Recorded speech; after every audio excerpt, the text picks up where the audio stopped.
Hello once again welcome back all guys. ഇപ്പം എൻ്റെ കൂടെ മമ്മയും കുഞ്ഞാറ്റിയും പൈങ്കിളിയും എല്ലാവരും ഉണ്ട് കേട്ടോ.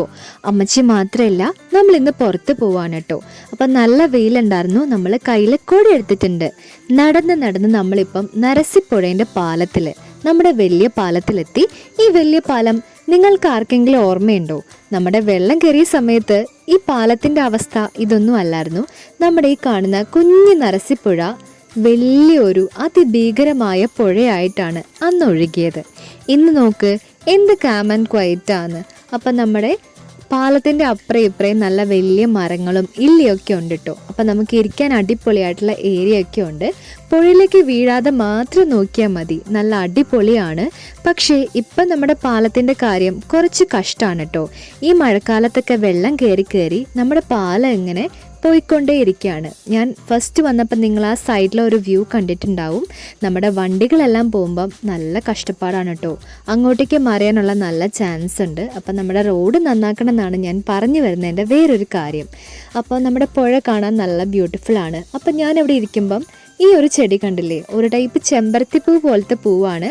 ക്ലൈംബർ ആണെന്നാണ് തോന്നുന്നത്. കണ്ടില്ലേ, ഇത് ഫുൾ സ്പ്രെഡ് ചെയ്ത് ഇവിടെ കിടക്കുകയാണ്.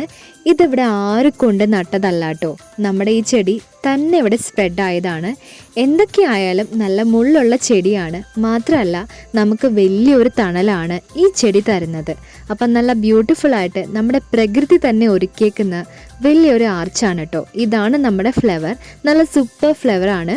പക്ഷേ ഫ്ലവറിൻ്റെ എല്ലാ സൈഡ്സിലും കുഞ്ഞു മുള്ളുകളുണ്ട് കേട്ടോ. നമ്മുടെ ആരം പുഴുവിനെ പിടിക്കുന്ന പോലെയുണ്ട് നമ്മുടെ ഈ ചെടീനെ പിടിക്കാൻ. കണ്ടില്ലേ, നല്ല കുരുവിക്കൂട് പോലെയില്ലേ, നല്ലൊരു ആവരണമായിട്ടുണ്ട്. ഒരു വലിയ ആർച്ച് പോലെയുണ്ട് കേട്ടോ. പാലത്തിൻ്റെ അടുത്ത് ഇങ്ങനെ നിന്നാൽ നമുക്ക് പോകാനേ തോന്നില്ല. അപ്പം നമ്മൾ നടക്കുകയാണ്. ഈ റബ്ബർ തോട്ടത്തിലൊക്കെ നിറച്ച് വെള്ളമായിരുന്നു കേട്ടോ. അങ്ങനെ നമ്മളിപ്പോൾ ടൗണിൽ എത്തിയിട്ടുണ്ട്. ബസ് വെയിറ്റ് ചെയ്ത് നിൽക്കുകയാണ്. അറ്റ് ലാസ്റ്റ് നമ്മളിപ്പോൾ ബസ്സിലാണ് കേട്ടോ. ഗായ്സ്, അപ്പം ഞാനും അമ്മയും ഒരേ സീറ്റിലാണ് ഇരുന്നത്. നമ്മുടെ പൈങ്കിളി കുഞ്ഞാറ്റി ഫ്രണ്ടിലത്തെ സീറ്റിലാണ് കേട്ടോ. കുറേ പ്രാവശ്യം നോക്കി, അവരിങ്ങോട്ട് നോക്കിയിട്ടേ ഇല്ല. അങ്ങനെ നമ്മൾ ടൗണിൽ എത്തിയിട്ടുണ്ട്. ഇനി നമുക്ക് കുറച്ച് സാധനങ്ങളെല്ലാം വാങ്ങാനുണ്ട് കേട്ടോ. അപ്പം ഞാനും കുഞ്ഞാറ്റി ഇവിടെ റെസ്റ്റ് ചെയ്യുകയാണ്. നമ്മുടെ ബസ്സെല്ലാം ദേ പോകുന്നുണ്ട്. മമ്മയും പങ്ങനും കൂടെ അവിടെ സാധനങ്ങളെല്ലാം വാങ്ങുകയാണ് കേട്ടോ. അങ്ങനെ നമ്മുടെ കുഞ്ഞാറ്റി ഇപ്പം അങ്ങോട്ട് പോയിട്ടുണ്ട്. പകരം പൈങ്കിളിയാണ് എൻ്റെ അടുത്തേക്ക് വന്നിട്ടുള്ളത്. ഗായ്സ്, അപ്പോൾ ഇന്ന് നല്ല ഒരു സണ്ണി ഡേ ആയിരുന്നു. മാത്രമല്ല എനിക്ക് നന്നായിട്ട് ക്ഷീണമുണ്ട് കേട്ടോ. നല്ല ക്ഷീണം എന്ന് പറഞ്ഞാൽ ഇവിടെ കിടന്ന് ഉറങ്ങാനാണ് തോന്നുന്നത്.